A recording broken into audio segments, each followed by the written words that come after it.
Hey there, good morning, everybody. Happy Sunday to you, and Happy New Year early.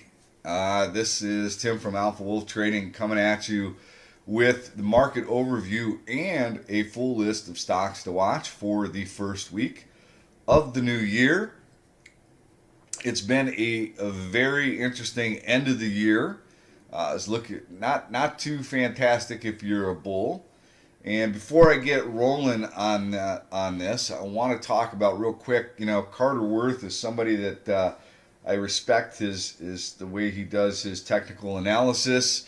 And he was on CNBC. If you didn't catch it, he's talking about all the 20% declines throughout history and how long it has taken the markets to go back and test the highs after a 20% decline. And that time range was anywhere between 2 years and several months, to 4 years and like 7 months, which is quite a long duration to go back up and retest the recent highs, right? So that just gives you an idea of how long it could take us to actually go back and retest those recent highs. So after a 20% decline.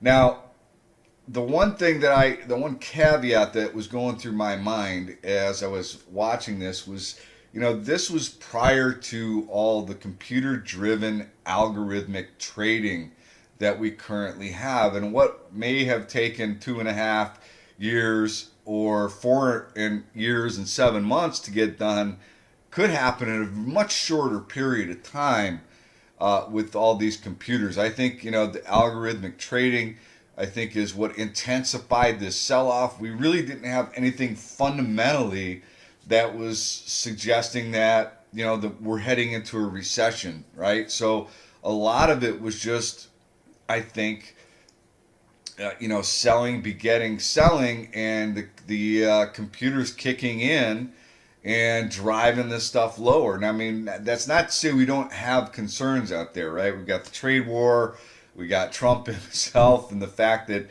he can't stop tweeting, and seems like every time he tweets, the market takes a hit. We've got the Fed raising rates. We've got a inverted yield curve. We've got all these things for the market to be worried about. But all in all, the economy has looked pretty solid, right? So there's slowing global growth concerns. I mean, there are things out there, but there's nothing definitive that says, geez, we've got a financial collapse on our hands. And we're seeing markets and indicators that are hitting levels that actually were hit in 2008, when really it did seem as though the end of the world was here, and we had, Lehman Brothers going out of business, and some real concerns. We had an imploding real estate market and overvaluation. We had all this crazy stuff happening, and none of that stuff is happening right now, but the same level of fear is happening. So it's kind of an interesting market right now, and technically, we have no reason to believe that we are out of the woods yet. Now, that doesn't mean we can't get some really powerful snapbacks. You get those in severe bear markets. We had an incredible 1,000 point rally last week, which to me was impressive, but not nearly as impressive as the action on Thursday and Friday, where we kind of are seeing a change in sentiment, where for the last couple of months we've seen, just we see a little bit of a bounce, and then we see selling into the close. We see a bounce, and then we see selling into the close, right? So just an absolute clear indication that the bears were in control. Now, over Thursday and Friday, what we saw was, the markets were pulling back, and then all of a sudden into the close, we saw some selling, or some buying, right? So it's a different mentality than what we've been seeing. Will it continue? I don't know. I mean, will January be good? And maybe we work our way back up into areas of potential resistance, and then we go back and retest these recent lows, I think that is likely. I don't think we're going to see a V-shaped recovery here, but anything's possible, right? Who knows? I mean, if we get good news on the trade war with China, maybe the market continues to move higher. We've got a government shutdown. If that gets resolved, maybe we see the markets move higher. But let's take a look at a couple of sectors that I think are the most important. IWM pretty much led this decline. Is down significantly. It's down over 29%, somewhere in that area. It has been one of the worst sectors out there. I think it's important for the IWM to kind of lead on the way back up, right? So that is one thing I'll be paying close attention to, is the small cap sector. If the small caps can't keep rallying, then I think the markets overall are going to be in trouble. So we'll have to see how that plays out. But IBB, a little bit of a bounce, but you can see we're still in a decline, right? We're still making lower highs, and what we need to see is us make some higher highs. So everything is in a decline. IWM did have a nice little bounce, but we're still in a decline. And we are, if you were able to draw a trend line, it would look as though we were bumping up right into that trend line. Where would I like to see IWM go? I'd like to see it come back up and at least test, I think that's the 50-day moving average, and test that. Maybe consolidate a bit, test this area of potential price resistance right around 145 or so, and maybe flag out a bit. That would be healthy action. Transportation, serious decline. NASDAQ, big decline, right? I mean, we're in a big decline in almost every single sector. SMH had a very nice move on Thursday and Friday of last week, Wednesday, Thursday, Friday actually, but it's oversold bounce, right? So we need to figure out, is this just a dead cat bounce, or is this actually the beginning of potential recovery? We'll have to see how this plays out. SPY, still making lower highs.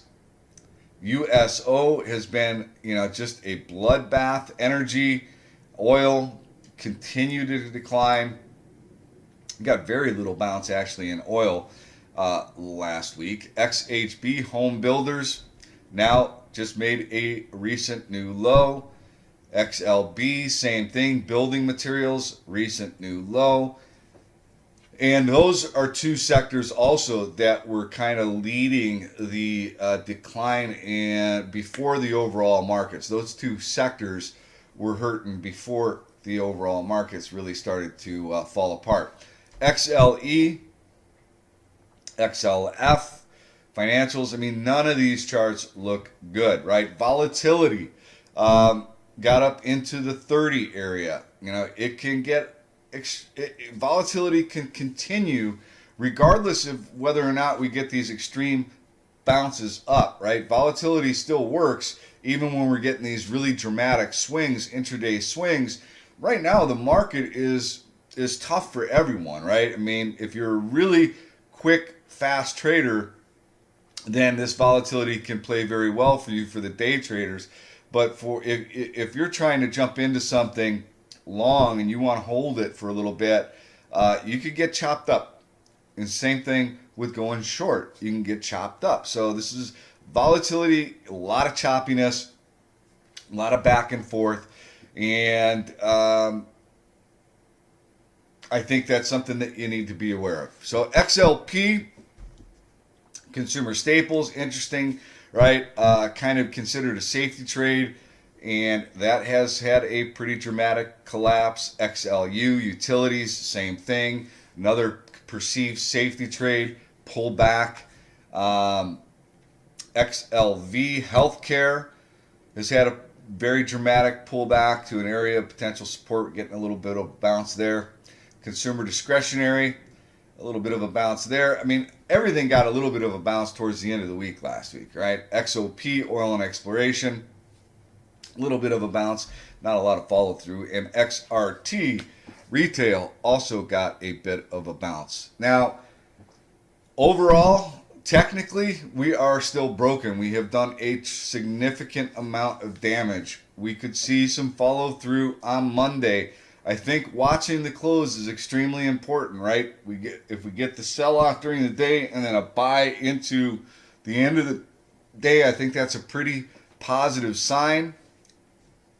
But it could take weeks and months for us to, kind of backfill and really determine whether or not we have hit a bottom in this short-term bear market. But there are encouraging signs out there, and there are stocks to keep an eye on for potential trading and investing opportunities. One other thing I want to talk about real quick is, and I always bring up these indicators, T2107 and T2106. And we got down into some single digits on both of these, which were indicators that we were extremely overdone and to the downside, right? I mean, and at the beginning of the week, for the pro members, I suggested that we were probably very close to a bounce, and we're getting that bounce now. But that does not mean we've got clear skies ahead, right? There's still a lot of work that is going to need to be done. You've got the T2108, which is still in single digits, but this thing got down to 3 and change. And if you go back on the weekly time frame, the only other time, and we did see it in 2016. And let's see, when else did we see it here? Let me go back to the monthly. And 2008, 2009 area. All right, so we have seen it get that low, but it doesn't stay down there for very long. So we're getting a little bit of a bounce. Let's see if we get follow through. Do we have a January where the bears take back over, or do we have a good January and then maybe have some pressure in February? We're going to have to see how this all plays out. A lot of stuff can happen between now and then. But in this climate, especially if you're a longer term trader, you need to make sure you're playing size appropriate. Don't be going all in. If you just want to sit on the sidelines and cash, there's nothing wrong with that. And if you're nimble enough to take advantage of the trading volatility, just like I said, reduce that size and something that you're comfortable with. And make sure you have a trade plan, right? Stick to your trade plan. Know your risk reward. All right, let's hop into the list of stocks to watch for trading and investing. Now, one of the things I would recommend or would suggest is, if you come across a chart or a stock that has been able to hold over its 50-day or its 200-day moving average, that's probably a better setup than some of these other stocks where they are below their 50-day, below their 200-day, declining moving averages. These things are more like potential bounce plays, right? Now, this APRN actually has had a pretty nice bounce already from 65 cents. This is Blue Apron. Now, the news that gave it this lift was the tie-up with Weight Watchers, which I think actually could be pretty beneficial for APRN. However, I probably wouldn't be. I mean, look, for a day trader or a scalp, maybe you get a pullback to $1 or 89 cents or so. You get a little bounce. You could get a double bottom test to the 65 cent area. That could be an interesting spot to take it for a bounce. If it stays below $1 though for too long, they're going to get a notification that they're not complying with the over $1 rule, and they may wind up having to do a reverse split. You never know. So Potential day trading opportunity here in APRN. I would like it more on a pullback to say 90 cents, maybe even 80 cents. See if that holds the support for a bounce. Maybe a double bottom test at 65 cents. Just a trading opportunity there in APRN.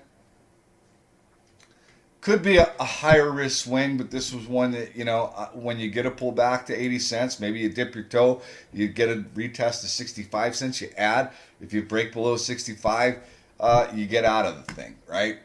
But worth keeping an eye on. The risk reward on apron could be decent.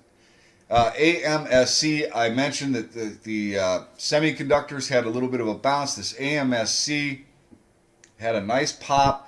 It was consolidating up here right around 12 bucks. It wound up breaking down, kind of put in a bear flag here, but held, basically tested the 50-day moving average and bounced right off of it. It held that 50 EMA.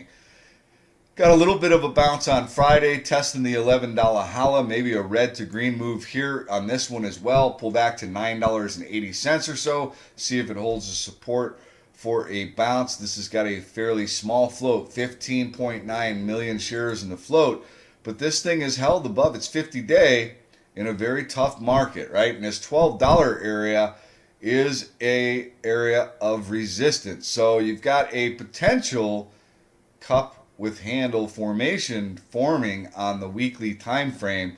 Kind of an interesting, if this thing could take out 1220 with some conviction, you can get a nice little pop in an AMSC, and I like the fact that it's held up in a very weak tape. So this one could be worth keeping an eye on, possibly for a swing trade opportunity. BLFS, another one, medical instrument, got a little bit of a pop on Friday, breaking over this trend line, and look where it's at. It's right here at its 50-day moving average. Looking for it to take out 1220 with some conviction. This is probably a short-term type trade. I don't like the fact that we've got a death cross. We got the 50-day that just crossed below the 200-day. Maybe this only gets a pop up into the 200-day, right? 13 and change. That's $1. This is a fourth day of the move, so it's probably getting a little close to finding some resistance, taking a little breather here. Maybe on a pullback to 11 bucks, it's interesting for a swing. Maybe a red to green, pull back to 11.50 or so, and then see if you can get a bounce up to 13 as a little short-term day trading opportunity. But BLFS has got kind of an interesting setup. I think it's worth keeping an eye on. AUPH, I saw this one on Friday, quite a nice move. This is actually the third day of the move. Good volume on Friday. Closed nearly at the high of the day. Looking for a red to green move on this one. And really, maybe a pullback into the 650, 640 area. It had a nice little flat top breakout and closed right at the high of the day. Pretty impressive action. But like I said, third day of the move. Maybe look for it to pull back into the 620 area, 650 area. See if it acts as support for a bounce. Could be a higher risk swing. Could be a day trading opportunity in an AUPH. TYME, small float, 33 million shares in the float. Another one that has held up relatively well above 50-day moving average, right? Been consolidating a little bit. We've got a little kind of a pennant pattern forming. Maybe we need to see tighter candles, but this has actually got a pretty decent setup as well. And you have the golden cross. You've got the 50-day crossing above the 200-day. So I kind of like this one. Maybe looking for a pullback into, say, the $333 area. See if it acts as support. Could be an interesting spot to take it for an entry. Looking for a bounce, and maybe it goes back up here and tests this high somewhere around $4.50. But pretty decent setup there on TYME. VCEL held up extremely well. Big gap up. Pulled back. That gap up on the daily. I'm on good volume, lower volume. It's just really been in consolidation mode, and we broke down a little bit here, looking like we were going to go try and fill that gap. Didn't happen, but and it's gotten a little bit of a bounce. It looks like maybe it's going to go back up and test these highs, and I think, just want to make sure here. No, it's not all-time highs. So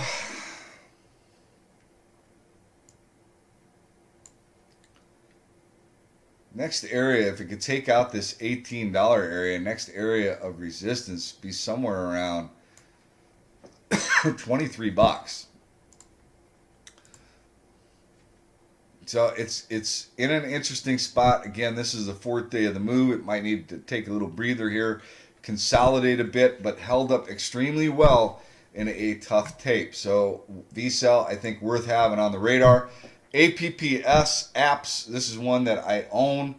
I have owned it for a while here. I've sold off some shares, and actually it broke out a little bit on Friday, back above the 20-day, maybe get a red to green. I could look to maybe add to this position on a pullback to 175 down to the 160 area.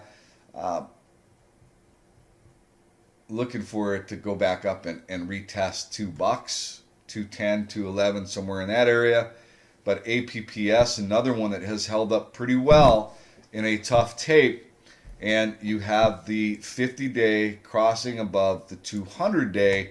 So we've got a golden cross there too. So really like the look of APPS. Could be a short-term swing, could be a day trading opportunity with some volume, worth having on the radar. NTEC, Mark Cahodes, has been on this one. It was actually consolidating nicely just below $8. It broke down a little bit, came back down and tested the 50-day moving average. And actually that probably would have been the spot to take a little dip in this for a little swing.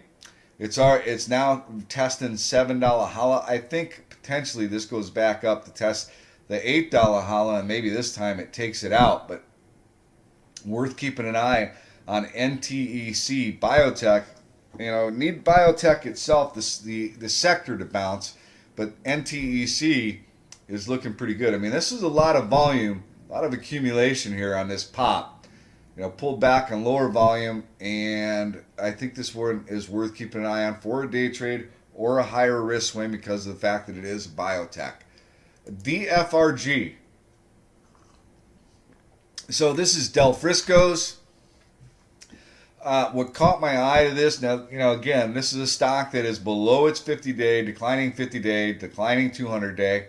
So not exactly the best setup, right? Higher risk. Here's the situation. You've got insiders that have been buying the stock. I believe this is all-time lows. I just want to make sure. Yes, it is all-time lows. All right, so you've got insiders that have been buying the stock at higher prices. Not a significant amount of shares, but nonetheless, they're buying shares. And here's the big thing. They're exploring strategic alternatives to maximize shareholder value. So that is something that is on the table. This could be an acquisition. I don't know if you've ever been to a Del Frisco's. One of my favorite restaurants, Del Frisco's. I think it's worth keeping an eye on this one. We're testing the 50-day. We've reclaimed it. See if we can take out this trend line. I think, maybe you get an 8 test, right? And there is the possibility that this thing gets bought out, right? There is that possibility. But I think you take some off the table at 8. And maybe we go up and test that 200-day moving average. Stochastic starting to curl up. I think it's worth having on the radar for a short-term trading opportunity. CALX, communication equipment. This is one that had a big pop, good earnings. I think this was good earnings, actually. Big pop off earnings. It's been pulling back on lower volume, and then all of a sudden we got a volume spike on Friday. This has got a fairly small float, 37 million shares in the float. Interesting looking setup there. Maybe we get some follow through on this. $9, $8.98, $9 could be the spot to look for a potential entry. There appears to be some potential price support there. Looks like there was some insider buying there. $10 is a big area of potential price resistance. You know, we came up into that resistance, we're pulling back, and now we're real close to potential price support. This could be an interesting day trade opportunity with volume, or could be an actual swing opportunity. Like I said, $9 down to $8.50, somewhere in that area, could be an interesting spot for an entry for a swing. I like calcs quite a bit, actually.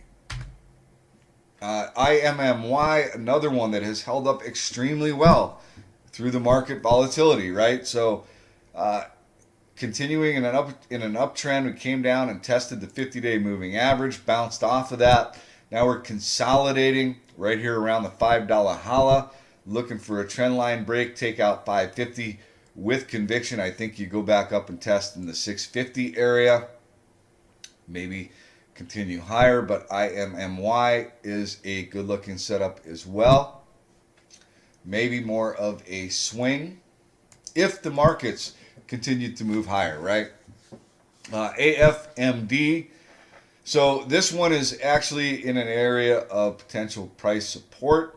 I think there was some insider buying on this as well. It's sitting right on top of the 200-day moving average. So, you know, it's in a spot, potential price support, right? Right on top of the 200-day. Maybe a day trading opportunity here. This has got a, let's see, I'm not sure what the float is on this one actually. But it kind of looks like it's basing out. Maybe we got a double bottom happening here.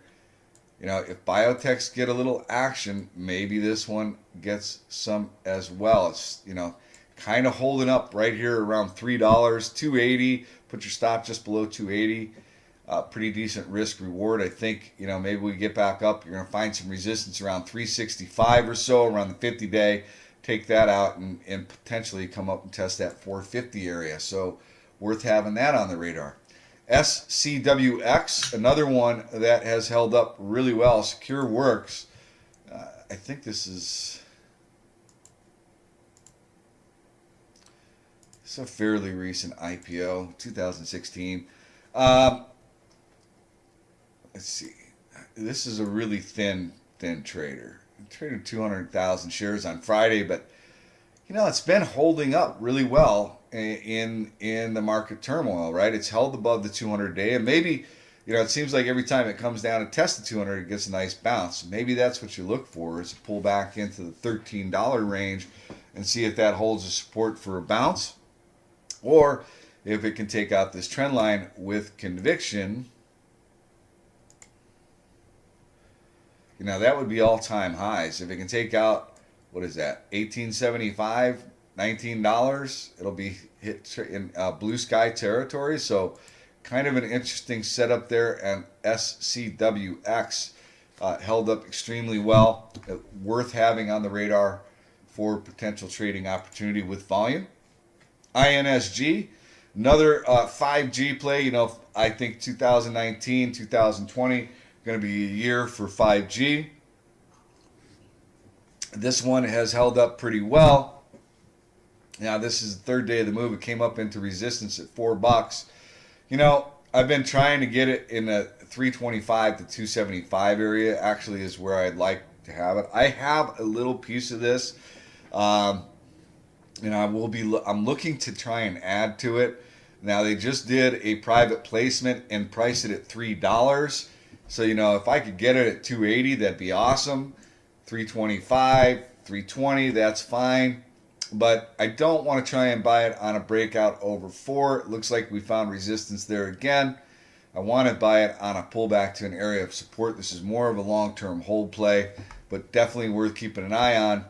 It gets down to 345, 350. I probably will add a little bit. Gets down to 315, 280. Probably add a lot of bit. All right, let's see what else we got going on. ATM. So another one below the 50-day. Now, there has been an insider, 10% buyer owner that's been buying a crap load of this stock, and I mean lots and lots of shares of this stock. You know, it's at an area of potential multi-year support. And I think this could be more of a swing or long-term hold type play. There's 140 million shares in the float. It's in a very interesting spot. I think close to 525, 530, 550, somewhere in that area. It's kind of compelling to dip the toe. And you can go over to openinsider.com and look at all the insider buys. But just bought another 300,000 shares and 300,000 more at 643 and 661, right? So nearly $1 above where it currently sits. And I think that's pretty interesting, but higher risk because of the fact that it is below a declining 50-day moving average, but at least worth having on your radar, maybe for a short-term swing. Disney, long-term hold play, and one that, actually probably might have missed an opportunity here to pick this thing up at close to $100. But if it comes back down and tests that $100 area, I think Disney is one that you got to look at putting in your long-term hold portfolio, your IRA. It's going to have a massive year next year. The amount of movies that are coming out for Disney next year, plus they're going to be starting their streaming service. I think Disney is going to be a very interesting play for a very long time to come. It's below that 200-day. It found some resistance right there. Maybe you get a dip back to this $100 area. I think that would be a pretty good place to take a position for a long-term hold portfolio. FLDM, another stock that has held up extremely well in all the turmoil. It actually, it's kind of flagging out here. It's gone up and tested 9 a few times, and it stalled out there. I think this one is more compelling, Fluidime, on maybe as a swing on a pullback to $7.80 down to $7, right? $7 seems to be holding as support. You're above the 200-day moving average.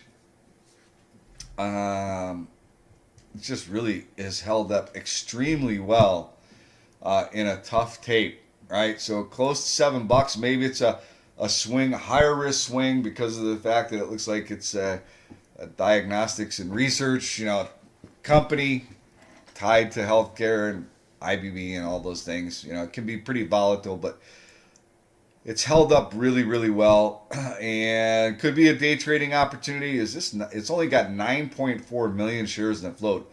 Tiny floater. Let's watch this pattern, see if it develops out. And you take out $9 with any kind of volume. Could be a nice day trading scalp opportunity there in FLDM. Team, more of a long-term hold type play. Has been, look, it came down to the 50-day moving average.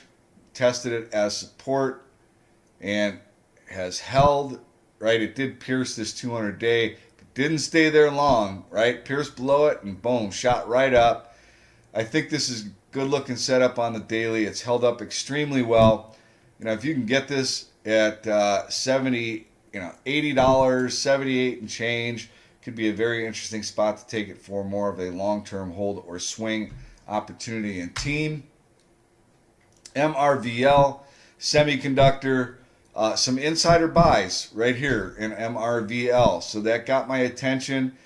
They bought it down, I think, in the 14 and change range. If you think maybe that the semiconductors are overdone, this one could be one to keep an eye on for a potential bounce. I think 200-week moving average is right here around $15, right? I think $15, it gets pretty compelling, maybe for a $13.50 for a longer term hold consideration on Marvell. This is more of a long term hold type play. Maybe you start to dip your toe at 15,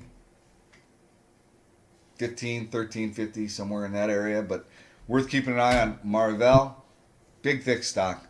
BRFS. So one of the things that we talked about this week was packaged food plays. A lot of them are just looking horrendous, terrible.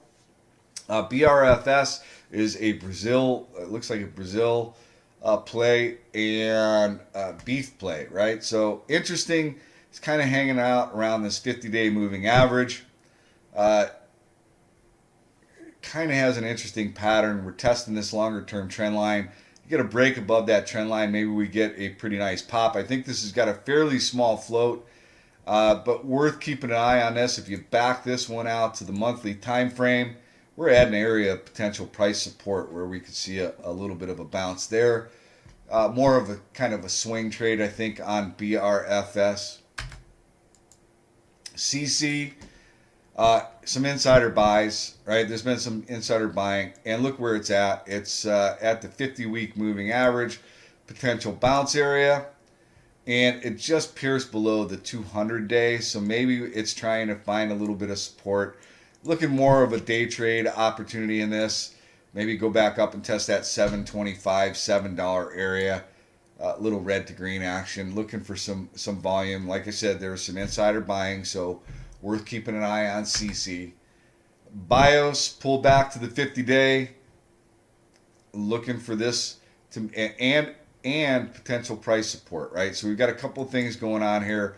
I think 325 area, it's interesting for a potential dip. See if it holds and we get a bounce. Take out that trend line, go back up and test $4. Twilio has been really, really strong. I mean, it did pull back, but it has held up, relatively well compared to some of the other big names in the space. Twilio looking pretty solid. More of a swing or long-term hold consideration if the markets continue to rally. And hold on one second. Yext is another one that I think is looking pretty darn good. Had a significant buy by an insider, a director on Friday, on the 20th of December at $13.35. I think if you get a pullback into the $13.30 to $13 range, this one is worth taking for a long-term hold consideration. And the very last one is QTNT. I don't know if I put, I think I might have missed one. I'm going to put it on here. Add one more name. QTNT is another diagnostics research firm. They just did a offering in December at $6.50, so they're pretty well capitalized. They've got some potential catalysts on the horizon, and you've got some insider buys within this area. You've got insiders that participated in this offering, so they're well capitalized. They've got some catalysts. It's a higher risk swing. It's looking like this 580 is holding as support. Maybe that's an interesting spot to take it for a little dip. 550 to 580. It is testing this trend line here, so that's a little concerning. But it really has been in consolidation mode for a while here, and it seems to be holding up pretty well. If they get some news, this thing could really pop, right? It's worth having on the radar. I'm not super crazy about the setup. I mean, this is an area of potential price support, but it's one to at least have on the radar. And then DF, I'm going to end it with this one. Dean Foods is, like I said, packaged foods. I think has really been beaten up badly. Dean Foods. There's been some insider buying here at much higher prices. And if you look at where it's at, I think we're near historic all-time lows on Dean Foods, right? And I guess what I'm thinking on these is that potentially you're going to see some acquisitions, merger and acquisitions within the space. I mean, Hanes Celestial is another one. There are several names that really have just been destroyed, right? Kellogg's is another one that looks horrible. Hanes Celestial looks terrible. Now, maybe these are just basing for another move down. That's possible. But Amphi, another packaged food name. This is a penny stock play. This had a little bit of a pop, but this might wind up having to do a reverse split. And maybe after it does a reverse split, it becomes pretty compelling. But some of these names just look really overdone and could be worth taking a little stab at. It's trying to catch a falling knife, but if we get some volume, the markets continue to move higher. Maybe these get some real nice snapbacks for short-term trading opportunities. Okay. All right, that's it. I know this is a long video. I hope you enjoyed it, and if you did, consider becoming a pro member over at Alpha Wolf Trading for only $197 a year. I do this every Sunday for the pro members and every morning before the pre-market opens. So come check it out. If I want to wish you a happy new year. I wish you the very best that life has to offer in every aspect of life for the new year. Good luck trading. Be careful out there. We are not out of the woods yet. And I'll see you all next week.